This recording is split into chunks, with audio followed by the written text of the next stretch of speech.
The battlefield smelled like burning metal and death, and Sergeant Park Jin-ho kept his rifle ready as he led his squad through the wreckage of what had once been a forest. 3 months ago, these trees had stood tall and green, but now they were nothing but ash and broken stumps.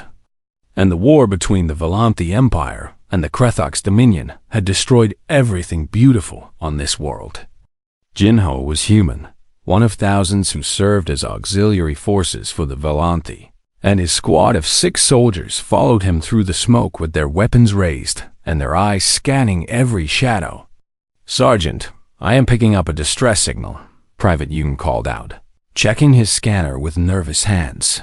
"It is coming from half a kilometer north, and it is using Volanthi royal codes." Jin-ho stopped and turned to look at his soldier, wondering if he had heard correctly, because royal codes meant someone important was in trouble, and that meant complications he did not want. "Are you sure about those codes?" he asked, keeping his voice calm even though his heart beat faster. "Yes, Sergeant. The signal is weak, but it is definitely royal priority, and whoever sent it is running out of time."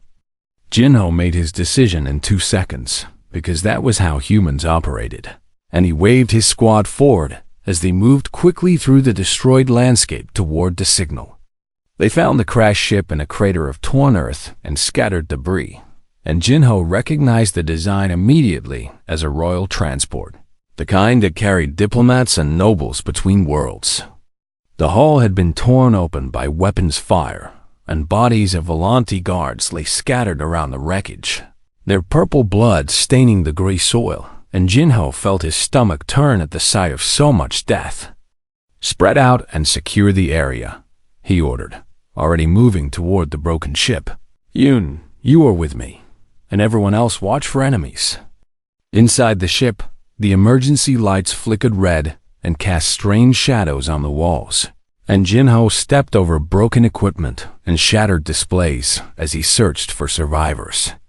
He found her in what remained of the command cabin, a young Volanthi female with silver skin and hair like spun moonlight, and she lay in a pool of her own purple blood with her eyes barely open. "Sergeant," Yoon whispered with fear in his voice, "that is Princess Selara, 3rd daughter of Emperor Kelthos, and if she dies here, the humans will be blamed." Jin-ho knelt beside the princess and checked her wounds, finding a deep gash across her abdomen and several smaller cuts on her arms, and he knew immediately that standard medical supplies would not help her.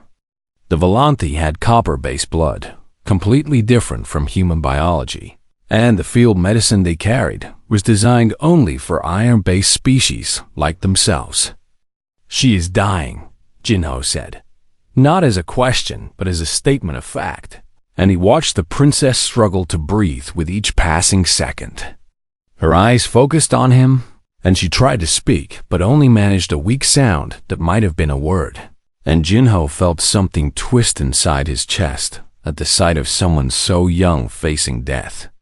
He remembered a briefing from 3 weeks ago, when a Volanthi medical officer had explained something strange about human blood, and the memory hit him like lightning. Human blood contained special proteins that could temporarily help almost any carbon-based species, and while it was not a perfect match, it could keep someone alive long enough for proper treatment. "Yoon, get me the emergency transfusion kit from my pack," Jin-ho ordered, already rolling up his sleeve, "and call for immediate evacuation." "Sergeant, direct blood transfusion is against protocol," Yoon protested with wide eyes. "If something goes wrong, you could both die." "If I do nothing, she definitely dies. So give me the kit right now." Yoon handed over the equipment with shaking hands, and Jin-ho worked quickly to set up the transfusion, connecting his arm to the princess through a thin tube and a filter designed to remove the most dangerous incompatibilities. The first drops of red human blood entered the princess and mixed with her purple, and Jin-ho watched her face for any sign of rejection or failure. Minutes passed like hours, and Jin-ho felt himself growing weaker as his blood flowed into her body, but he refused to stop because her breathing was becoming stronger with each moment. The princess opened her eyes fully for the first time, and Jinho saw that they were a deep violet color, beautiful and strange and filled with confusion as she looked at the human who knelt beside her. "Oh," she managed to whisper, her voice like wind through crystal chimes. "Sergeant Park Jinho, Terran Auxiliary Forces," he answered, feeling dizzy from blood loss. "Please do not move, princess. Help is coming." She reached up with a trembling hand and touched his face, and her fingers were cold against his warm skin, and something passed between them in that moment that Jinho could not explain. "Your blood," she said with wonder in her voice. "It sings." Jinho did not understand what she meant, but he had no time to ask because the sound of Volanti rescue ships filled the air, and soldiers in gleaming armor rushed into the wreckage. They found the human sergeant collapsed beside their princess, his arm still connected to hers, and they carried both of them into the medical ship with urgent shouts and hurried movements. Jinho barely stayed conscious as Volanti doctors worked on him, and the last thing he saw before darkness took him was the princess staring at him from her medical bed across the room. Her eyes had changed, and now they held flecks of gold that had not been there before, and her lips moved to form a single word that Jinho could not hear, but somehow understood. "Bonded," she said, and then Jinho knew nothing more. Jinho woke up in a bed softer than anything he had ever felt, and for a moment he thought he had died and gone to some kind of heaven. The room around him was made of white stone that seemed to glow with inner light, and tall windows showed a sky of pale lavender with 3 small moons hanging in the distance. He tried to sit up, but his body felt weak and heavy, and he remembered the blood transfusion and wondered how long he had been unconscious. "You are awake," a voice said from somewhere to his right, and Jinho turned his head to see a Volanti male in medical robes standing beside a floating display of numbers and symbols. "Where am I?" Jinho asked, his throat dry and scratchy. "You are on the Imperial Medical Ship Serenity, currently in orbit above the Volanti homeworld," the doctor answered with a slight bow. "You have been unconscious for 3 standard days." 3 days, Jinho thought with alarm, and he wondered what had happened to his squad and his mission during that time. "My soldiers, are they safe?" he asked, trying again to sit up. "Your squad was returned to the human command structure 2 days ago, and they are all healthy and unharmed, though I believe they were quite worried about you." Jinho relaxed slightly at this news, but his relief disappeared when the door to his room slid open and 4 Volanti soldiers in golden armor entered with their hands on their weapons. "Sergeant Park Jinho," the lead soldier announced in a formal voice. "You will come with us now." The doctor stepped forward with protest on his face, saying, "This human needs more rest. He gave too much blood, and his body has not fully recovered." "The princess has commanded his presence," the soldier replied coldly. "Her commands override medical concerns." Jinho climbed out of the bed on shaking legs, and he noticed that someone had dressed him in simple white clothing that felt like silk against his skin. "I can walk," he said, even though he was not entirely sure this was true. "Take me to the princess." The soldiers led him through corridors of beautiful white stone and past windows that showed star-filled space. And Jinho realized that this was not just a medical ship, but something closer to a palace that flew between worlds. They entered a large chamber with a throne of silver crystal at one end, and there sat Princess Saylara, looking far healthier than the last time Jinho had seen her. Her silver skin seemed to shine with new strength, and her violet eyes with their strange golden flecks watched Jinho approach with an intensity that made him uncomfortable. "Leave us," she commanded the guards, and they obeyed without question. Jinho stood alone before the princess, unsure whether he should bow or salute or simply wait for her to speak. "You saved my life," Saylara said, rising from her throne and walking toward him with graceful steps. "You gave me your blood when you did not have to, when it could have killed you." "I am a soldier, princess," Jinho replied. Saving lives is part of my duty. No, she said, stopping directly in front of him, close enough that he could see the pulse beating in her throat. Your duty was to your own kind, to your own mission, not to alien royalty bleeding out in a crashed ship. Jinho did not know how to respond to this, because she was right, and he had acted on instinct rather than orders. I could not watch you die, he finally admitted. It would have been wrong to do nothing. Something changed in her expression, and she reached out to take his hand in hers, and Jinho felt a strange warmth flow between their touching skin. Do you know what you have done? She asked softly. Among my people, blood is sacred, and to share blood is to share souls, to bind two lives together as one. Jinho felt his stomach drop as he began to understand the weight of her words. I have declared you Kethalar, Selara continued, a blood-bonded protector, bound to the royal house and to me for the rest of your days. Princess, I cannot, Jinho protested, pulling his hand back from hers. I have a squad. I have duties to the human forces. I am a soldier with a war to fight. You are Kethala now, she replied with steel in her voice. The bond is sacred and cannot be broken, and I will not let you return to some forgotten battlefield to die for nothing. With respect, that is not your choice to make. Selara's eyes flashed with anger and something else, something that might have been fear, and she stepped closer to him until their faces were almost touching. Since your blood entered my body, I can feel you, she whispered. I hear your heartbeat when I try to sleep. I sense your emotions like echoes of my own. And if you die, part of me will die with you.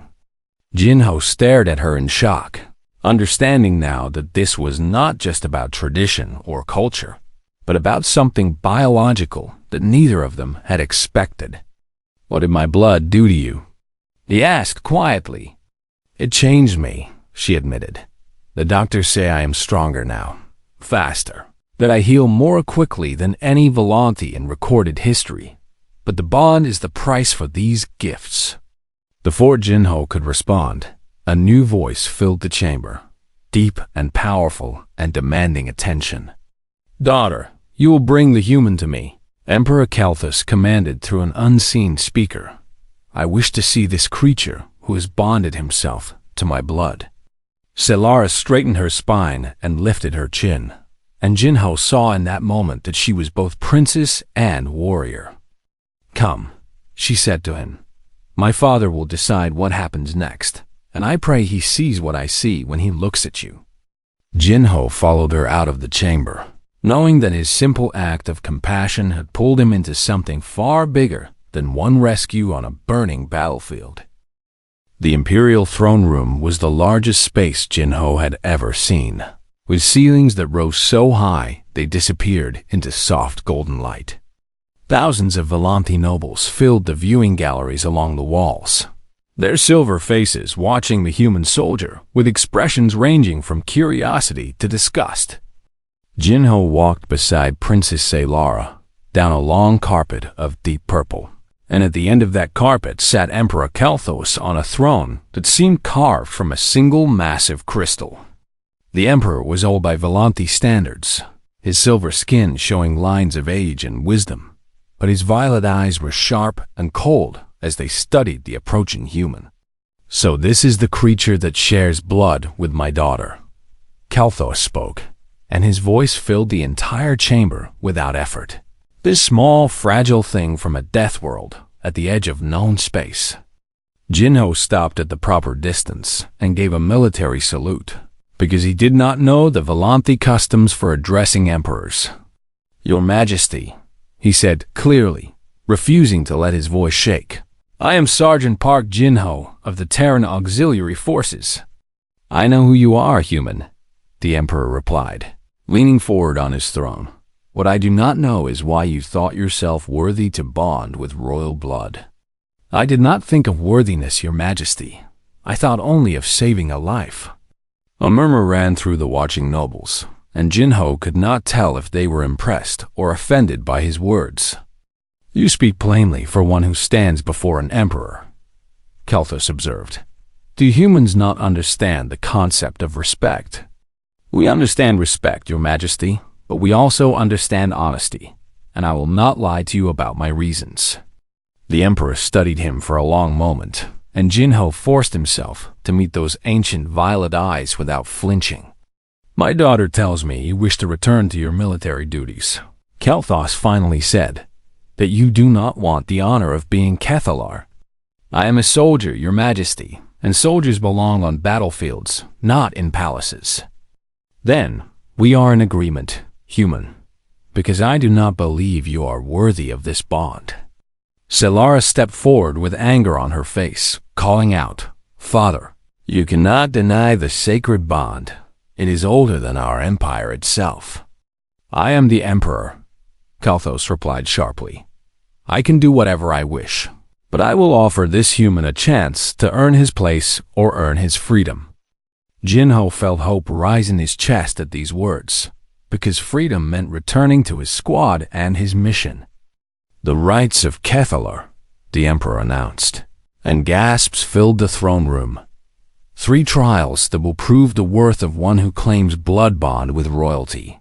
I accept, Jinho said immediately, without knowing what the trials involved.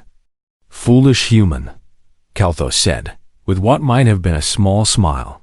You agree without knowing what you face, but perhaps that is the human way. What are the trials, Your Majesty? Combat, to prove your strength. Wisdom, to prove your mind. And sacrifice, to prove your heart, the Emperor explained. If you pass all 3, you remain Kethalar forever, bound to my daughter until death. And if I fail, then the bond is dissolved, and you return to your human masters as if none of this ever happened. Jinho nodded, accepting these terms even though part of him wondered what passing would truly mean for his future. The trials begin at dawn tomorrow, Kelthos declared. For the first trial of combat, you will face a champion of the court, and I believe we already have a volunteer. A tall Valanti male stepped forward from the crowd of nobles, his silver skin marked with scars of battle and his violet eyes burning with hatred as he looked at Jinho. I am Prince Velter of House Corinth, the warrior announced.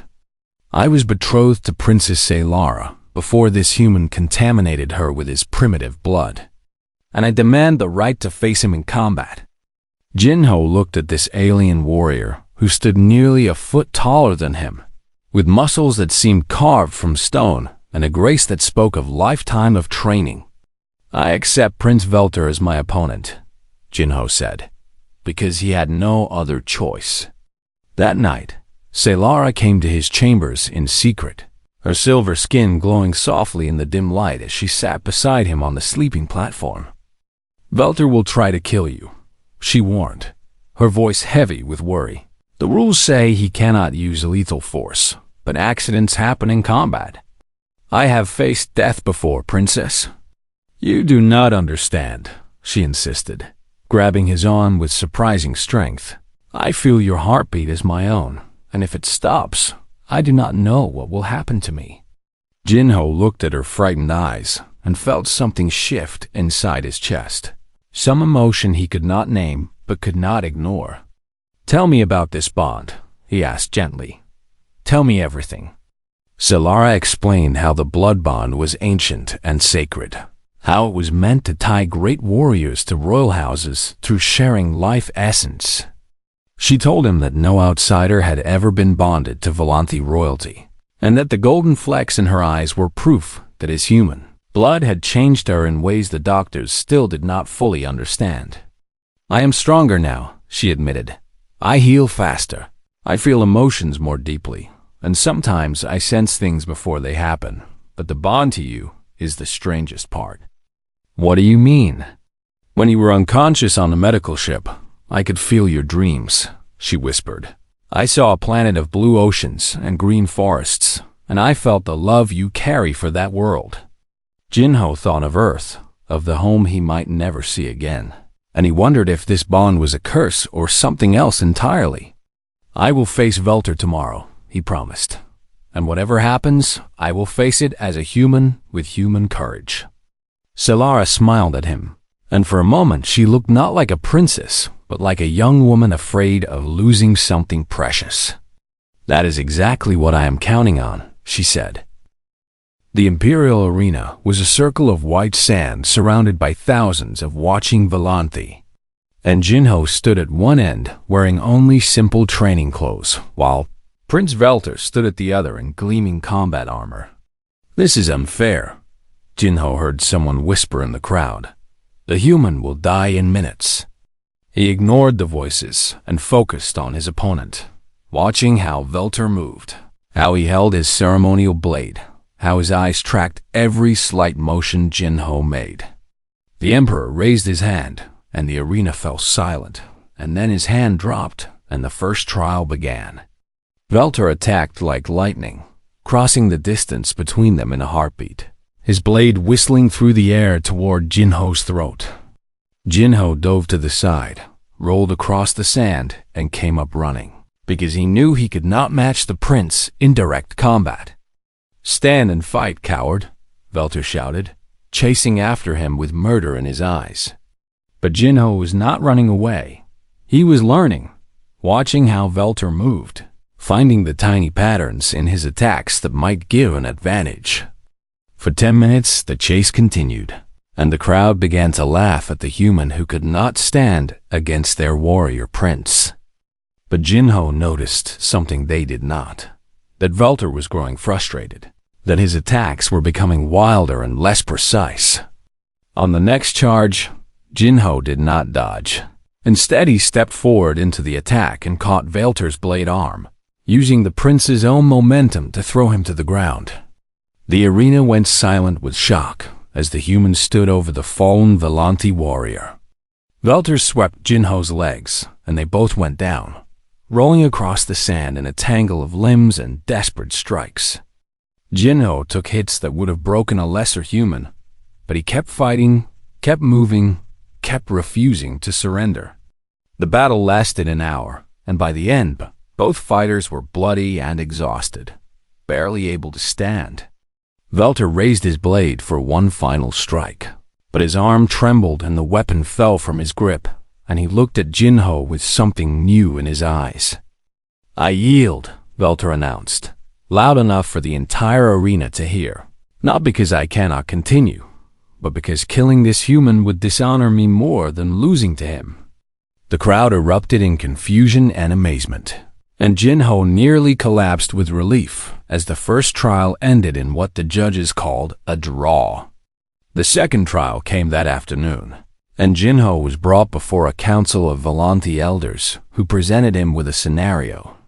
"Two allied worlds are in conflict," the lead elder explained. "Both are vital to the Empire, and both demand you support them against the other. How do you resolve this crisis?" Jinho thought carefully, remembering similar situations from human history, and then he gave his answer. "I would bring both leaders together and admit that I do not have the power to solve their problem," he said. "I would show them that asking for help is not weakness, and that working together is the only path forward." "You would show weakness?" Another elder asked with disbelief. "That is your solution?" "Sometimes the strongest thing you can do is admit you are not strong enough alone," Jinho replied.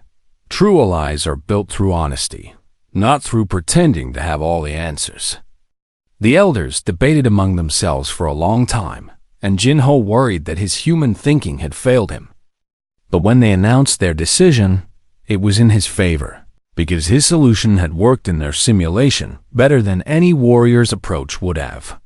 The third trial came at sunset, and Jinho stood once again before the Emperor with the entire court watching. "The final trial is sacrifice," Kalthos announced. "You must choose what you will give up to prove your worth, and your choice will reveal your true heart." Jinho thought about what he could offer, knowing that the obvious answer was his freedom, his desire to return to his old life. But then he saw something that changed his mind. A small Volanthi child in the crowd, being held by worried parents. And he could tell from the pale color of the child's skin that something was very wrong. "Your Majesty," Jinho said, stepping forward, "I offer my blood." "You already gave blood for my daughter, human. That is not a new sacrifice." "Not for the princess," Jinho replied, pointing to the sick child in the crowd. "For that child, and for anyone else who needs it."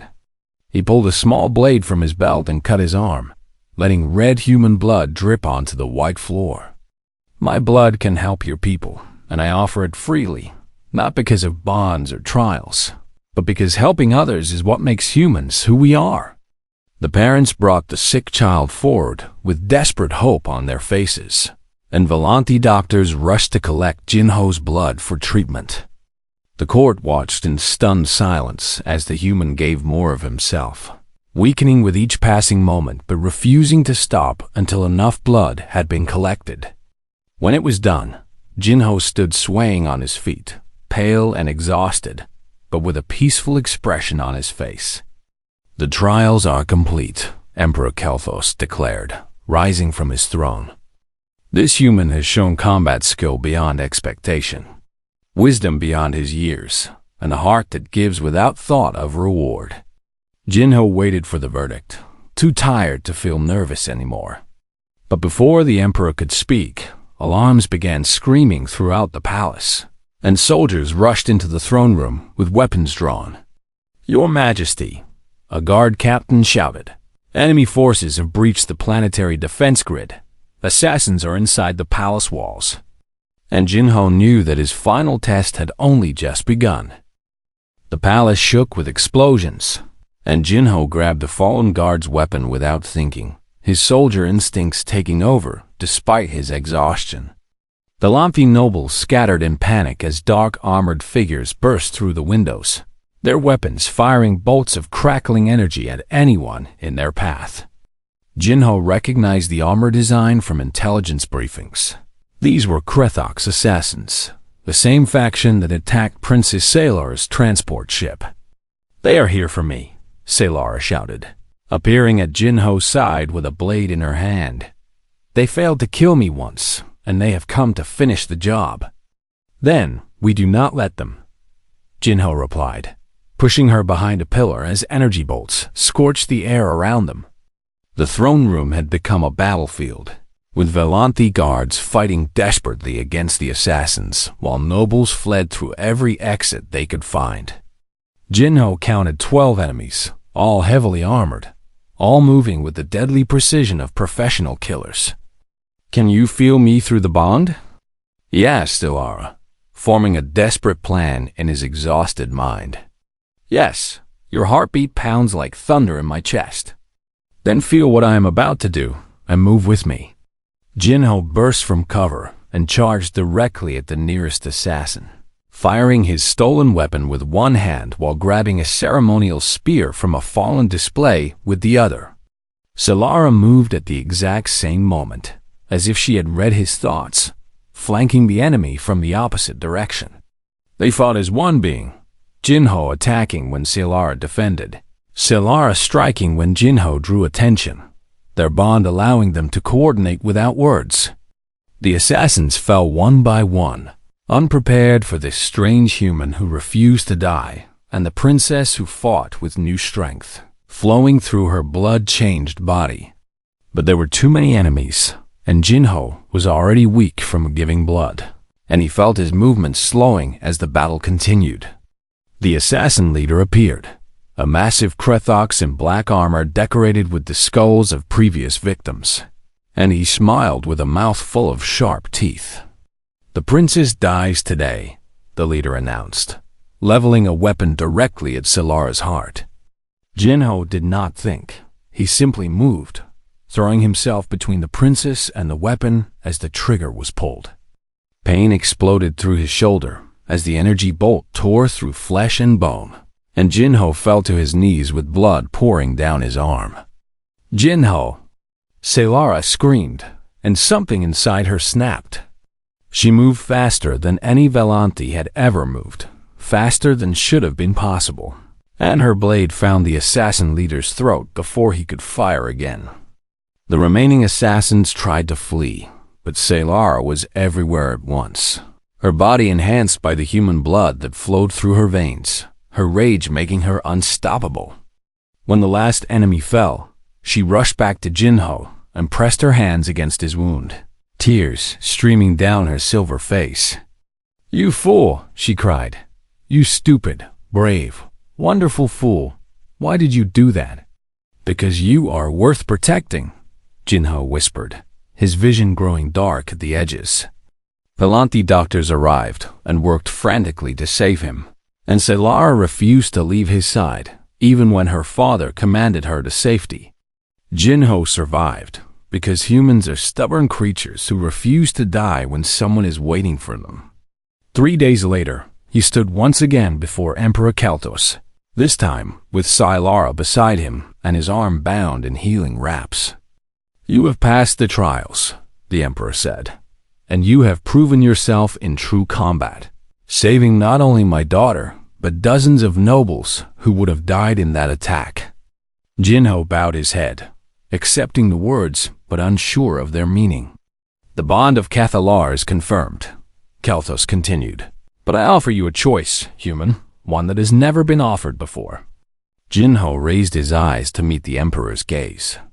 "I will dissolve the bond myself, using ancient rites known only to the royal line, and you will be free to return to your human life with honor and riches beyond measure." Salara's hand tightened on Jinho's arm, but she said nothing, letting him make his own decision. Jinho thought about his squad, about the battlefields he had left behind, about the life of a soldier that had been everything he knew. But then he thought about the bond he shared with Salara, the feeling of her heartbeat echoing his own, the way they had moved as one in battle. He thought about the sick child he had helped save, about the nobles who had bowed to him with respect in their eyes, about a place where his compassion was valued more than his combat skills. "Your Majesty," Jinho said clearly, "I decline your offer." The court gasped, and even the Emperor seemed surprised by his answer. "I did not save the princess because I wanted reward," Jinho explained. "I saved her because it was right, and somewhere between that burning battlefield and this throne room, the bond stopped being a chain and started being a choice." Salara smiled at him with joy shining in her golden-flecked eyes. "This is my place now," Jinho continued, "not because tradition demands it, not because blood requires it, but because these people, this princess, this world, they have become worth protecting." Emperor Kelthos studied him for a long moment, and then he did something no one expected. He smiled. "Perhaps there is more to humans than we believed," the Emperor admitted. "Welcome to the family, Cathalar, Park Jinho." Months later, Jinho stood at Salara's side during a diplomatic summit between the Volanti Empire and the Terran Alliance. He wore the armor of Cathalar, silver and gold, to match his position, and human delegates stared at him with wonder and confusion. A young human soldier approached during a break in the negotiations, asking, "Sergeant Park, how did you go from battlefield soldier to royal protector?" Jinho looked at Salara, at the woman whose heartbeat matched his own, at the princess who had become his partner and his purpose. "I gave blood," he answered with a smile, "and she gave me a reason to stay." The young soldier did not understand, but Jinho knew that someday he would, because that was the human way, finding home in the strangest places, building families from the bonds of blood and choice and love. And in the great halls of the Volanti Empire, the legend of the human who saved a princess with nothing but his blood and his heart would be told for generations to come.